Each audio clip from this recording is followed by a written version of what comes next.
Hey everybody, welcome back to Let's Play Kingdom Hearts Final Mix. I'm Nai. I'm Mako, and, well, you better explain. So this one's a little bit different, guys. It's a little bit different type of commentary than we're used to. So we accidentally lost the first half of the commentary on this game, on this episode, up until about 14 minutes. So we're re-recording, we're post-recording. The problem is, we didn't learn this until a couple of weeks later. So I have no idea what we were saying at this time and what I was trying to show about the One-Winged Angel. And normally Mr. Research himself, me here, I got nothing. So unfortunately, we're going to be kind of commenting on what's going on instead of on what we were actually thinking at the time. So we're heading into the final battle. It's the final mission. For some reason, I thought that we were going to be really careful about this fight. Don't ask me why. So we're throwing in elixirs and mega elixirs. Keep in mind, this is the last fight of the game. So, well, if we I think the idea was if we haven't used them by now, why not? Yeah, it's the classic like RPG too good to use syndrome. I have all these mega ethers, mega elixirs, mega potions that I never used throughout the game because I didn't need them. And so, we're going to use them now because why not? It's the final battle. This fight isn't actually that hard, but the problem is, why not use them, right? Exactly. There is nothing else to save them for.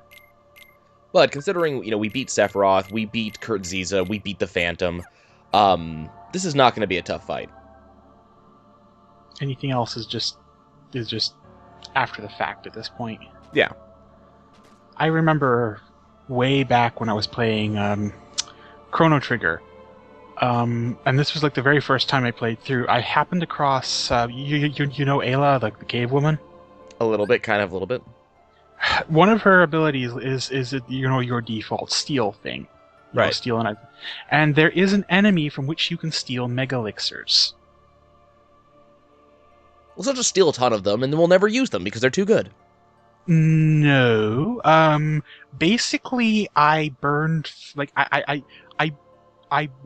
I had a lot more patience then than I did now. I basically farmed up. I think it was something like 50 mega elixirs, and then used those to take on the final boss at what I'm guessing would have been about 20 levels lower than I probably should have. Oh wow. I just popped them like they were going out of style. I've done similar, so I can't exactly blame you. I have no idea why we paused for that long.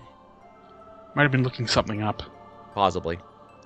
Anytime we paused for a length of time, there was probably either an issue or we were actively checking something. So we go through the final door. Now you'll notice that this time the game does not give us any warning about going through this final door because it already gave me that warning a while ago. So it's not going to give me a new one. And lo and behold, we're back in Destiny Islands. Because reasons. This is the place to go. Aha, now I'm remembering where we were. Yeah. So for some reason, that door leads us to Destiny Islands, and the game doesn't really explain why this just so happens to be the place. I remember being surprised that that vanished, and was asking you, did you see that vanish too? It's a very spectacular effect, just watching pieces of the island just go away. You're testing doors, seeing what worked, what didn't. Basically, everything's cut off. But the problem is I didn't remember this because it had been so long since I had played last that I didn't remember exactly where I was supposed to go in order to trigger the next scene. Well, there's only one or two places you could have gone, really. Thinking out of that. We were looking for exits, basically. Yeah. I wanted to see if I could go up there somehow, but platforming will not allow that. Of course not. The game has an invisible wall. So there's only one place left to go, and we head there. And cutscene time. Like I said, after the fact, there's only one place you could have really, really gone to in the end. What was that? Makes sense. Tied to the darkness. And so we start getting mysterious voices. Soon to be completely eclipsed. And I really like how everything just vanishes. The ocean turns purple because reasons. It's void water, I guess. A meaningless effort. Well, as you do. Yeah, normally. Nothing can understand nothing. I really love that phrase. That phrase comes up a lot. One who knows nothing can understand nothing. It's pretty spectacular. And now we have is Rips in Reality, which to me always look like poinsettia Thorns. leaves. look like thorns to me, but then again, I'm colored by the fact that I'm Kingdom Hearts 2 is more up to date than mine was. So Also notice that the ocean's all of a sudden gone. They made a point of showing a purple ocean, and now it's gone. I don't even know what the skybox there is supposed to be for the ocean itself. Like, is it just blue void? Take a look at this tiny place. To the heart-seeking And so here's this island is a prison. a talking dude Surrounded by water. And so this boy going on and set on. out to escape from He's getting this into prison. Riku's memories there. He sought a way to cross over into other worlds. getting a little personal there, pal. He opened It's a really deep level of personal invasion, you know? There we go, there's the transfer. So now we got Ansem. Riku! Don't bother. And he's just voice taunting. no longer reach him where he is. His I love how heart belongs outlandish the again orange to irises darkness. look. Yeah, they look really out of World place. begin in darkness. I've seen it work on some characters, especially good And characters, also but end. it always looks The heart way is out of no place. different. I think it's also like Darkness the sprouts the, which the, it the dusky skin with the grows eyes and sort of. It just sets it off. Such is Yeah. its nature. It's a very good way to do it. In the end, every heart returns And to somehow the he teleports darkness behind whence us it and we came. don't notice until like 4 seconds later. You see, How does that work? Wouldn't we notice instantly when he vanishes? true essence. That's not true. The heart may be So we get weak, monologuing. and sometimes Lots Of of it. course, it may even give in. But I've learned it wouldn't be a villain if it was. It wouldn't be a Disney villain if it wasn't monologuing. That's pretty true. Okay, so But Ansem only- decides that he's gonna do stuff. So you have But the come only thing this these dudes far. like more than being evil is Still being evil and/or monologuing is singing. Unfortunately, we only have to deal with that once. Yeah, we only have to do a little bit. So Ansem summons his shadow compatriot thing, and the first part of this boss fight begins. And the thing is, this first part of this boss fight is easy. The issue is that Ansem gets invincibility frames based on this enemy thing, and I can never remember what the actual trigger is for his invincibility to pop up. Yeah, after a while, the shadow thing just sort of pops in front of him and just blocks. Well, you'll notice it happens even when the shadow's behind him. It's not as noticeable when you're watching it, but if you listen, you can hear the little ding, ding, ding every time I'm parried. And you can also see it with those little blue circles there. Mm. Those indicate a parry. So I'm being parried a lot, but there's no good way to figure out if it's happening. But you can just whack away at Ansem in this fight, and there's no downside to it whatsoever. He's not a very hard fight. I think this entire section right here was just meant as him testing your strength. It's just a warm-up. It is. This is very simply the warm-up to a Square Enix fight. The first one's always the easiest. So we just sit here trying to attack. And I don't like this is such a waste your time fight because, he has invincibility frames. This is a total invincibility thing whenever he does that cage. I think he grabs onto Sora when he does it too, and I'm given a little bit of time to fight it off and get rid of it. But it's a total waste your time fight. He flies away from me. I have to go find him. He gets the invincibility frames. I got pissed off and started strike rating because, if it's good enough for Sephiroth, it's good enough for Ansem. Remember, it gives me invincibility frames too. So we have a level up. Nothing really matters much. A little bit of defense, but I think we're already capped out on defense in terms of what statistics actually do. Because there's a cap on how much those numbers actually affect things. And now we get part 2 of the fight. Where he gets more cheaty face. A little bit more cheaty face. And of course, the first thing he has to do is he has to create a completely new arena. And this really reminds me a lot, especially as we go in. So you'll notice when we, okay, so notice where he is now, this big crater thing. This reminds me a lot of one of the final cutscenes of Final Fantasy X, where Sin does this gigantic 6-way energy blast that leaves, curved rifts in Earth that just sit there. That's what this reminds me a lot of. Essie really liked this area deforming style of attack. And so Donald and Goofy are left behind. They're not allowed to join me in my fight, and we fight Darkseid again. This is what, the 4th time we fought him in this run? Fought him on Destiny Islands. We fought him on the way into the end of the world. Don't we fight him? Oh, we also fought him in Terminal. So yeah, this is like the 4th. This is the 4th time. And he's basically the exact same fight every single time. He doesn't really gain any new abilities. He doesn't really do anything. He just kind of just the same thing he's been doing the entire time. We don't get Donald or Goofy for help with this, but we don't need Donald or Goofy for help with this. This guy is just like by the time you've gotten to this point, you can chump him without any comment whatsoever. And let's not forget that we do have Ultima Weapon and all that jazz. So you know, we do You've have. Done stuff. all the You've done all the quests. Everything's You've done. all the. So Darkseid goes down, and I think it's just meant as another I have defeated the darkness within me feeling. So all of a sudden now comes Ansem going, okay, now it's time we fight for real. Mono a mono. You against me, guy against I had guy. time to get a drink while you were doing that. Yeah. And so things get a little bit different now. So now Ansem's Guardian is attacking a lot more, and you'll notice the attacks actually do a fair amount of damage. But because I have MP Rage and MP Haste, my MP stays really high up throughout this entire fight. There's never really a risk. Now the problem is the Guardian will sit there in front of him and you know, give him that invincibility, so it makes it so I just have to sit for a while. And unless I can get behind him, just like I just did, nothing really happens. So remember, whenever he does this, come, open your heart, nonsense, the Guardian tries to grab onto me and hold onto me and prevent me from fighting back.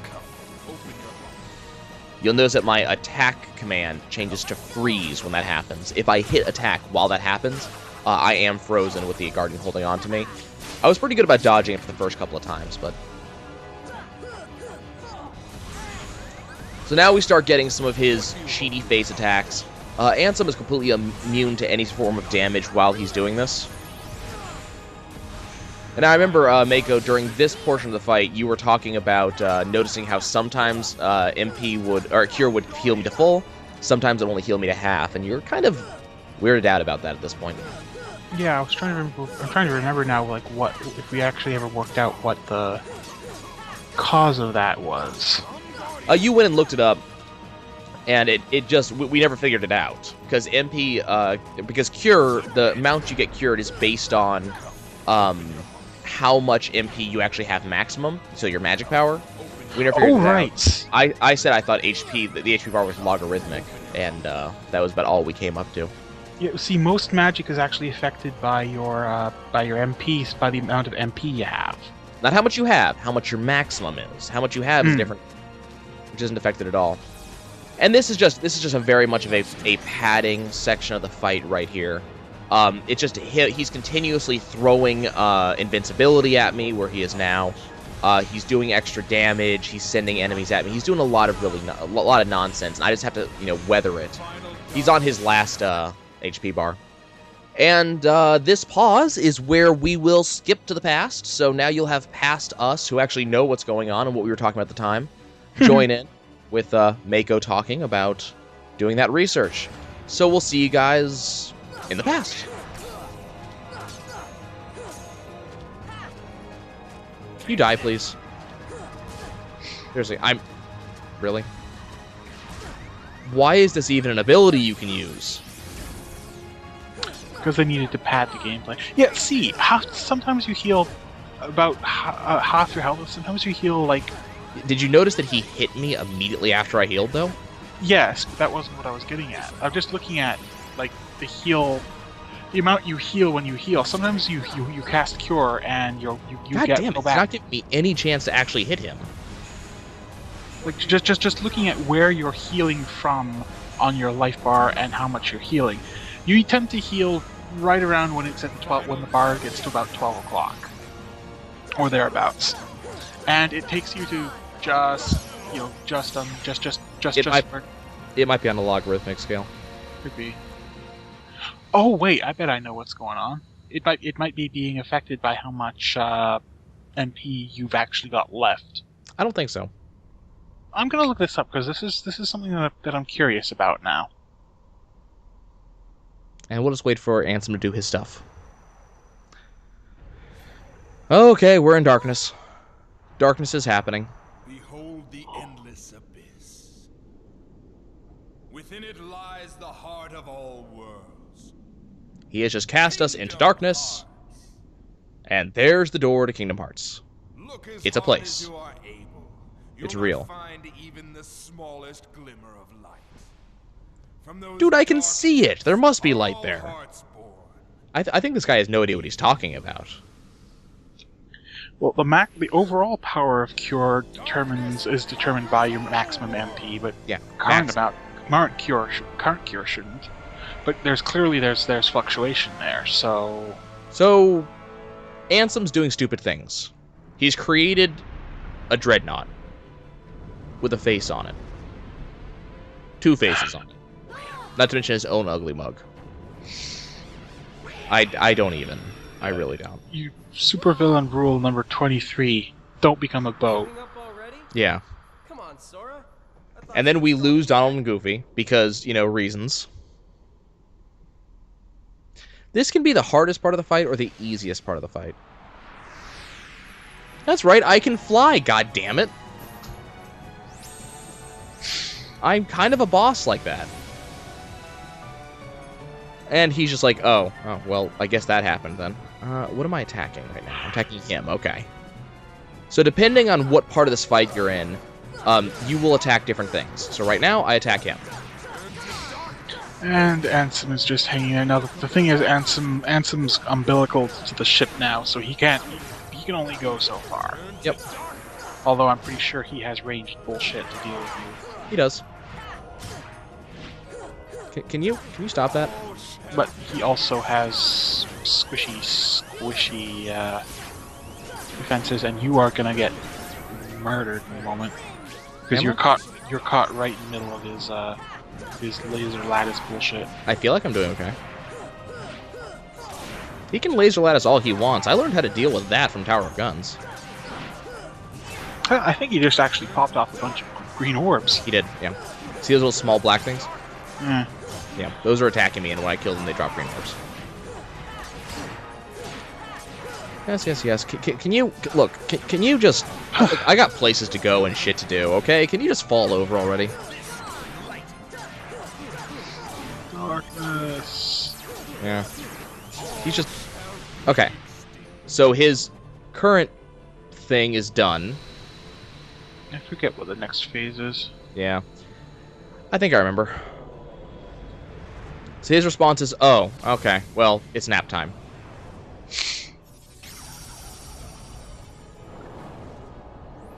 He has pulls nap time, and then it's like, oh, well, now the ship decides it wants to play. So now the door opens, and you fly directly into the darkness to go save Donald and Goofy. What's interesting about this part is that this is where the Neo Heartless Neo Shadows first showed up. So they showed up in one of these rooms. So there's several of these dark rooms where really all you can see is is just the emblem. You can see shadows, and that's about it. And then we just break this real quick. And that is... pretty much get a free HP recovery out of it as well. Yeah. So. Which got it, yeah, if you're... Honestly, you should be fine by the time you get here, because you have so much HP up, it's not even funny. So this gives you Donald, I think? Tui. I can't remember. Do I get someone out of that? Or am I just still fighting? I think I'm just still fighting. So now he starts attacking me with things. Let's get rid of these things. I don't like these things. We have gotten rid of a thing. Let's go get rid of that thing. Stop attacking me. I don't like being attacked. Stop with the attacking. Like taking apart a Gradius boss. It is. And now we fly into the second place of darkness. Oh no, he's going to try to do something to me. He's going to try to stop me. I'm going to get to the world of darkness. Okay, and now we have Dark Balls. And so now we've just saved Goofy, so now Goofy's going to rejoin us. Now, I really liked this idea, the idea of like a realm of perfect darkness type of idea, and you're only fighting based off of just seeing their eyes. This is cool. I really do like the neon blue heartless symbol at the bottom too. I mean, that's really just. This area is designed especially well. Yet it's so simple. It is. It's incredibly simple. That doesn't make it not awesome.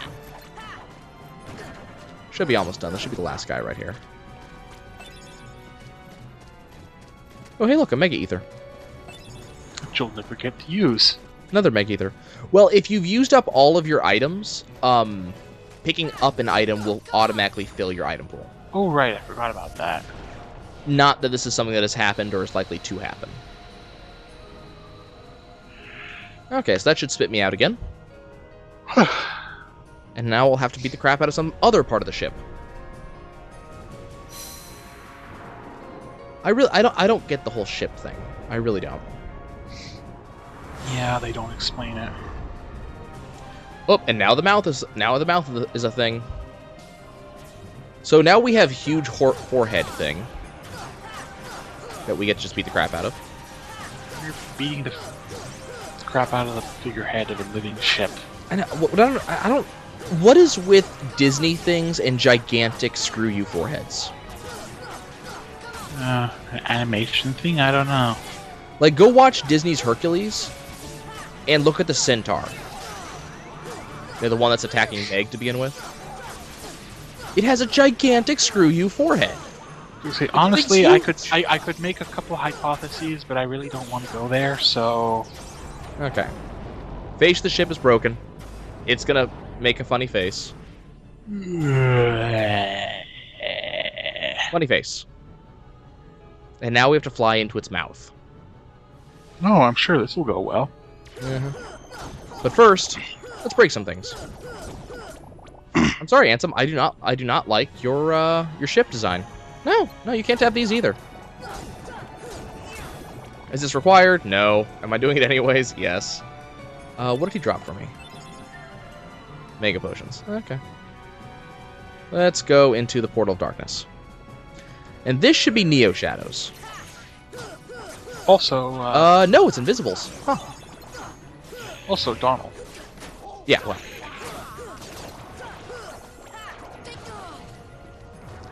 Given the way he's acted a couple times, I'm not sure how happy I am about that, you know. Oh, well, you know, Donald can be a pain, but to that I have exactly one response. Duck à l'orange. Hey, I can cast fire just fine. Exactly. I don't think he'd appreciate the threat, but, you know. Okay. So now I have all my friends back.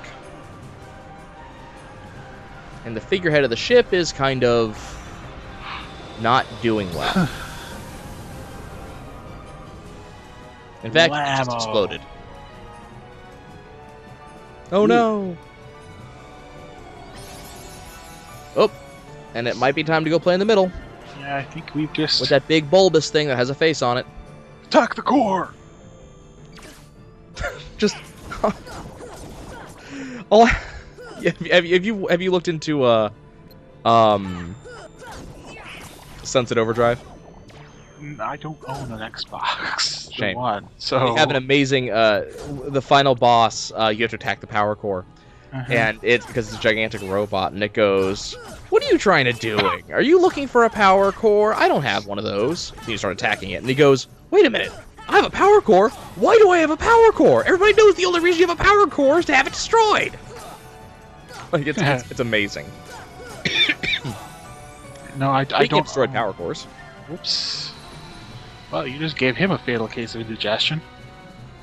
Yeah, I don't know why that thing had a face on it.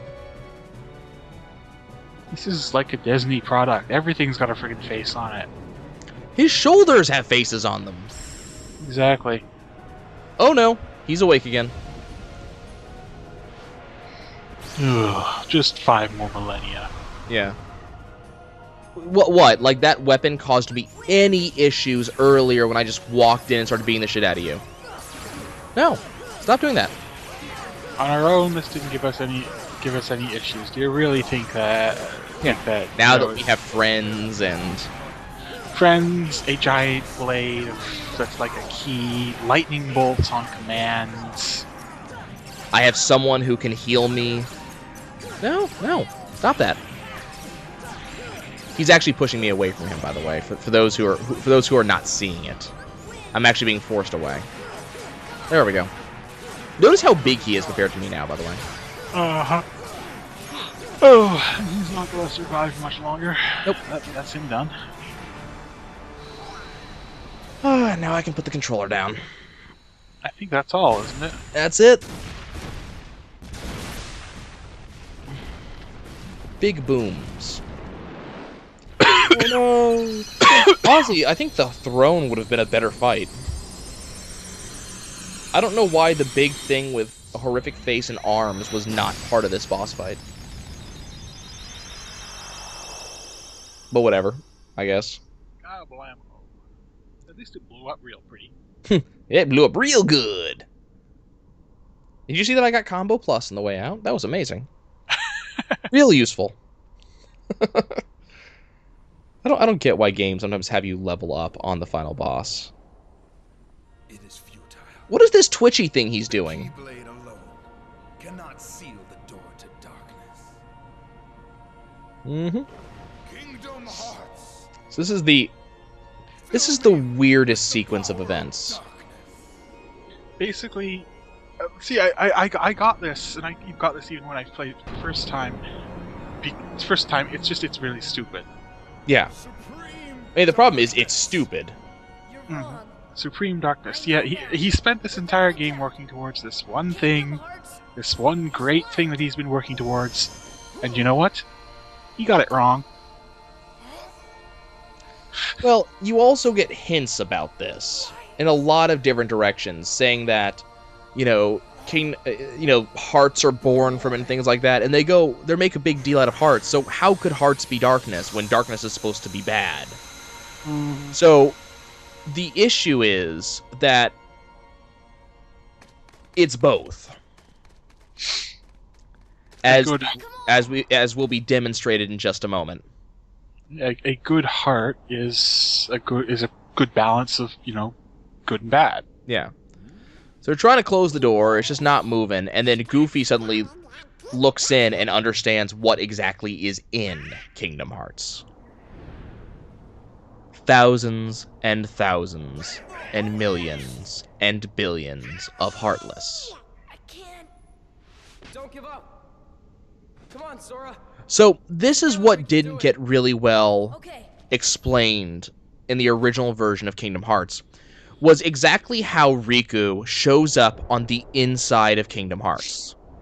They never really explained this very well. He just shows up for no reason, and that's it, right? We got two dark sides that are coming out, and they're gonna beat the shit out of things. And then, all of a sudden...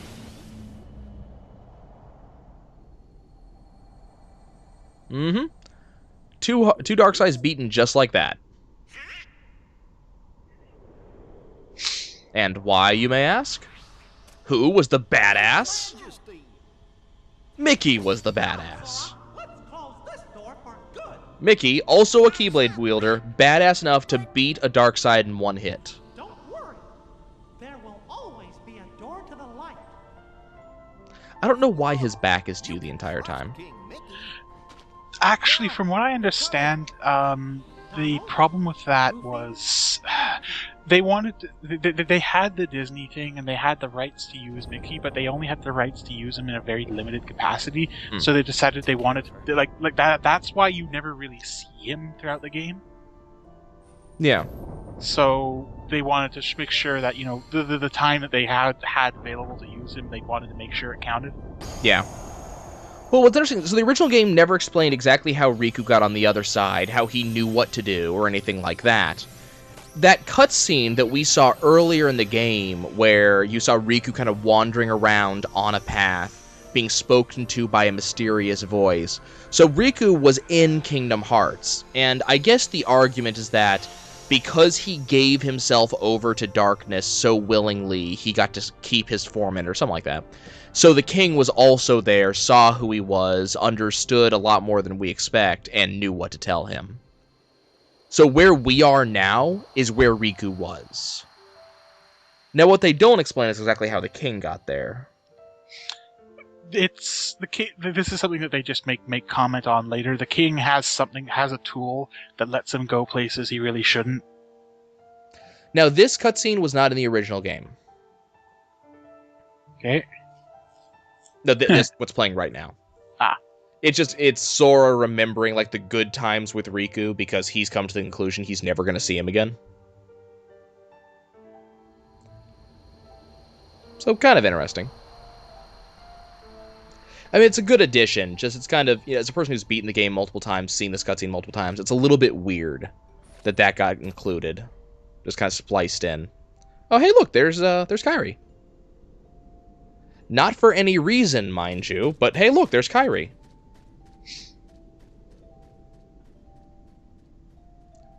No Donald, no muddling allowed. Well, from what I think the explanation here is Kairi is there because of the reaction they've just triggered. So what's going to happen? And they warned us of this. They told us this was going to happen. As the darkness is destroyed, as the door is shut, and as things finish, the worlds are going to start building themselves again. They're going to start coming back. So, yeah, I mean, I guess the argument is that particular spot is where Destiny Islands is going to reform. She's supposed to be there. She's supposed to be there, so she's basically the universe is error correcting itself. Yeah. And that involves putting people back where they belong. Sora, on the other hand, is an exception to the rule because he has the Keyblade. Yeah. So supposedly, if we looked in the exact right direction and were in the right place in the darkness, we could see anybody going back to their original place. The problem is, almost everybody we know is already where they're supposed to be. Almost, all the others are in Hollow Bastion. Yeah, they're in Hollow Bastion. That's where they're supposed to be. So they're there. Sora's an exception. Donald and Goofy, I guess, are also an exception because they're blessed by the king who has mystical king powers. Also, they left not by other means. Yeah. Most of these people were displaced by the darkness. Well, but remember, the gummy ship doesn't work now, supposedly, because the walls are going back up. They kind of hand-wave that, though. No, they explain it in the second one, kind of, a little bit. But there's the hint is that there's other paths between worlds that is not very well talked about. There's numerous paths. There's numerous ways to go around, but nobody really talks about them much because you're not really supposed to talk about them. And there you see all the stars going back into the sky. Which is one hell of a thing. Now, I do have to comment, people are probably going to ask why this portion of the video is extremely quiet on the side of the game itself, and there's a reason why.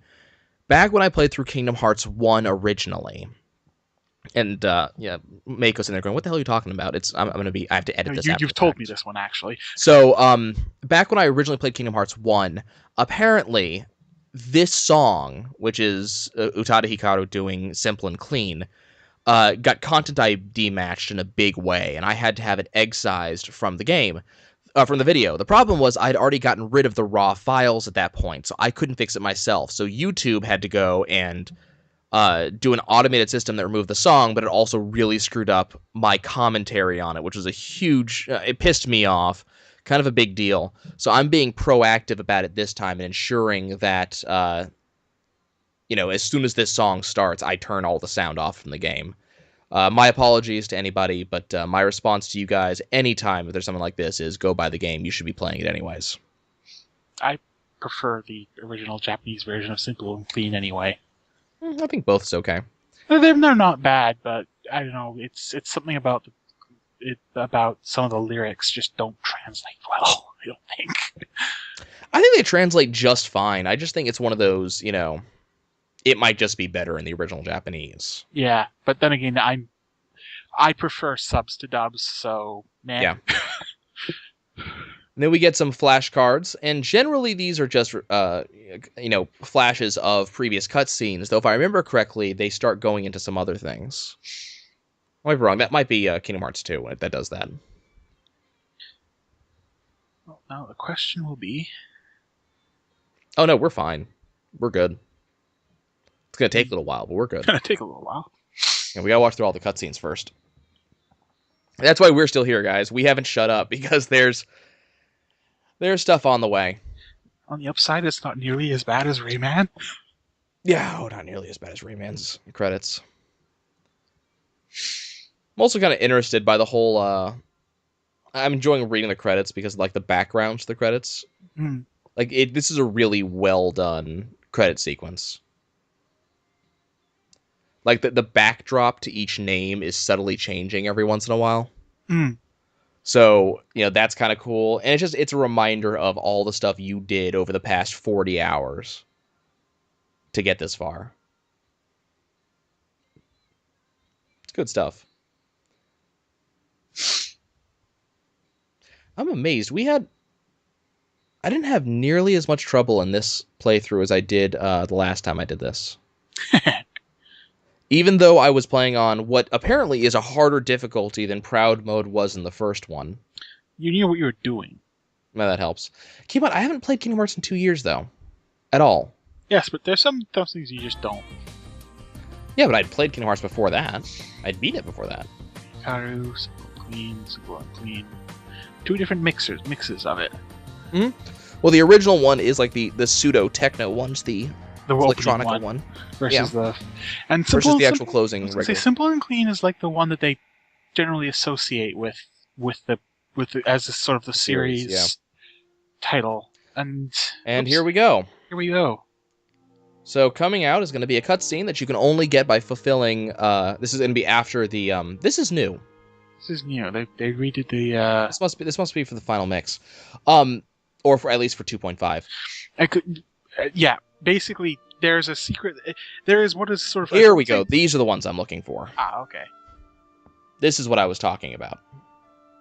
Ah. So these are little videos, little vignettes showing that, life's getting back to normal on the planets that we've already visited. So Huey, Dewey, and Louie are back, but there's the conspicuous absence of Mickey and Donald and Goofy.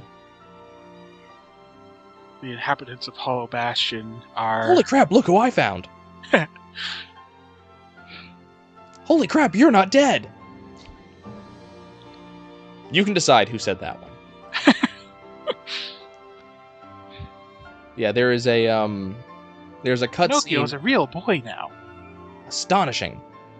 There's a cutscene post game that you have to hit very specific criteria in order to see. The cutscene in the 2.5 version was something that America never got, and what's important about that is that this cutscene is actually a Each of the cutscenes has been a hint towards what's coming next. Yeah, in future games. Now, we already know this stuff, obviously. We've played, this game is 10 years old. We know what this cutscene alludes to. But it's definitely very cool, and it's actually the one that we're going to see known as Deep Dive or Deep Drive, depending on what translation you see. I've always particularly liked this one. And the princesses? Mm-hmm. As a whole? And for some reason, Alice. So just kind of see a little bit of life returning back to normal. I think one of my favorite parts of the Kingdom Hearts games is actually the ending symphonic themes. Mm. So there's the Hikari, which is the orchestra instrumental version. That's the opening cutscene. And then the March Caprice, I believe, is this song for piano and orchestra, the closing theme. Night on Bald Mountain, One Winged Angel, and then the sound department. But I love the ending themes, because if you listen, they have a little bit of everything. I did not know Billy Zane was actually in this. Huh. Mandy Moore. Not the original Tidus, not the original Waka, or Selphie, as far as I'm aware. Lance Bass as Sephiroth? I did not even remember that. There's a few of them. There's a few names that you sit there, you go, no. That's one thing I always love when we do these. Is just Woods. The voices that we end up discovering. Mm-hmm.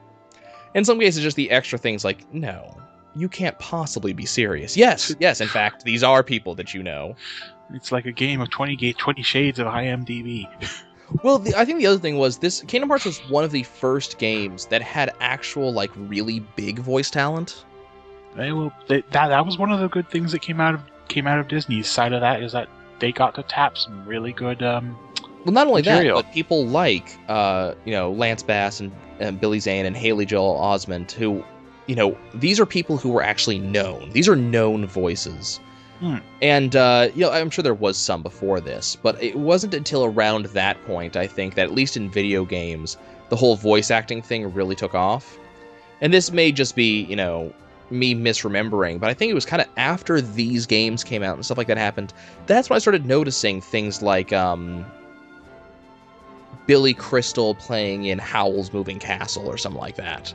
A name I knew of a actor I actually knew, who then voice acted something when they're known for face acting. This may just be that I didn't even notice it before then, but there's not a lot of games I know where some big name person was actually the lead. Now there's differences when you're talking about someone like the voice of Ratchet & Clank, the voice of Tidus. That's a known voice actor who is, acting. But I think it's a little bit different when it's an actual, Hollywood actor, or, in the case of Lance Bass, a music artist who is suddenly voicing a game you're playing. Just cool stuff. There's Disney's title card. So we should be coming up on the end. Square Enix's title card. And as the music wraps up, Kingdom Hearts Final Mix. And now... Well, first we have the lead-in. This isn't the lead-in. This is actually the post-Kingdom Hearts 1 video. Yeah, I was going to say, the post-Kingdom Hearts 1. You get this regardless. So this directly leads into the next game we'll be playing, Kingdom Hearts Chain of Memories. We've got to find Riku and King Mickey. They know that they were there, and they know that they survived. So, but unfortunately, door closed. They got to work out something. But well, Mickey also hints there's a way to get there without going the dangerous way. Unfortunately, they don't have a clue until... Wait, what's he got in his mouth? We know that. I think the other question is, where the hell are they right now? That's another question. Does that ever get addressed? Yes, but not for... Well, yes, but not explicitly for a long time. Okay. And then my favorite song. Oh, what's it called? This is Sora's theme. Sora's theme, yeah. I know the one you're thinking of, I just can't remember what it's called. It's also, I don't know, it's starting the adventure or something. There's a couple different names for it. But this epic, it's time to begin. This same song plays in Kingdom Hearts 2 when you get, when you actually start to really play the game once you exit the tutorial. Right. Remember, Sora, you are the one who will open the door to the light.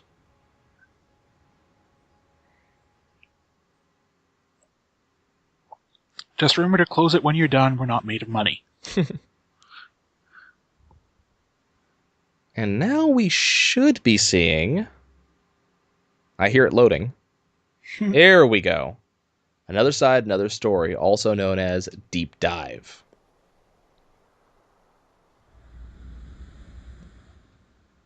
So this was kind of interesting. So back when Kingdom Hearts 1 first came out, when you beat Kingdom Hearts 1, you saw a version of this. Now, you saw a much shorter version that didn't... I forget the full things the shorter version actually showed you. But you saw a much shorter version of this. You didn't see him, for example. You didn't see this dark area. You didn't see these guys in these coats. And you didn't notice it either, because these guys in these coats don't matter much. You didn't see this.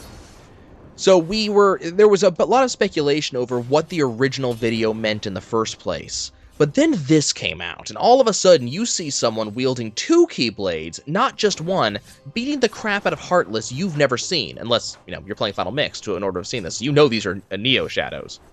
You have this badass who is sitting here ruining everything. And there was a lot of speculation. What does this mean? What exactly is this? What is this hinting at? And we won't fully resolve this for quite some time. Unfortunately, this particular video doesn't get reused either. They redo it for something else. Hmm. Which, I mean, I can understand them redoing it because they had to make it fit. But, it was a lot of... It was very cool. And people were wondering, what does, are these two against each other? They seem to know each other because this one smiles when he sees the other one. But there's also, apart from the running straight up a wall with 2 Keyblades being awesome, there was the numbers. What does that mean? What do the comments mean? There's also this. This is another Keyblade wielder. Someone who can use a Keyblade. More importantly, when they had a chance to attack each other, they didn't.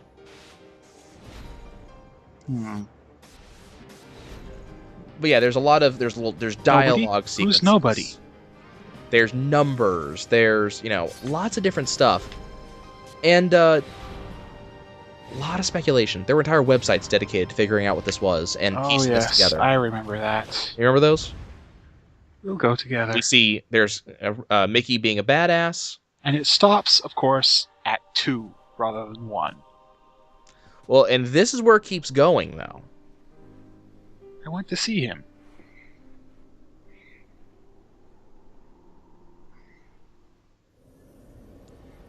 So this is what was interesting. So that was where that's where the original movie stopped. This is where the continuation did. And we see a lot more things. We see, we have dialogue going. We have a talk between 2 characters. We have Sora being... floating. Yeah, Sora in sequence, Just, no one could figure out what they meant. It was cool to speculate, though. Proud player for completing the game on Proud. Now, you'll notice that we didn't get any of the others. That's sort of why they expect you to do multiple run-throughs. The difficulty trophies do not stack. And our final records. Yep. So this particular picture you only see if you beat it on Proud mode and do everything. Killed 7,794 Heartless. Take a screenshot of this. I think it's worth doing. Well, I'm videotaping it. Oh, yeah, you guess you can do that. 20, really, only 20 times defeated. Feels like it's more. Well, I suppose there's a few reloads in there as well. I think that's how many times I had to hit continue. Yeah. Oh, 1,200 deflects. Well, 1,250 deflects. Hit by an enemy 2,700 times. 86 items used, 307 knockouts. Now that includes that's any time Donald or Goofy went down. And 21 curative spells cast on your friends. Mm-hmm. Which, apparently, that's typically low. Well, they don't usually need your help to get them back on their feet. You do notice that above Sora's head in this picture is the crown, and to the right of Kairi is a angel wing. And, of course, Riku freaking has wings. I mean, I know he's leaning on a statue, but he freaking has wings. Okay, folks. That is it for Kingdom Hearts Final Mix. I have been waiting to play that, the actual Final Mix Kingdom Hearts, for 10 years. That's a long wait. I think it was worth it. Mm-hmm.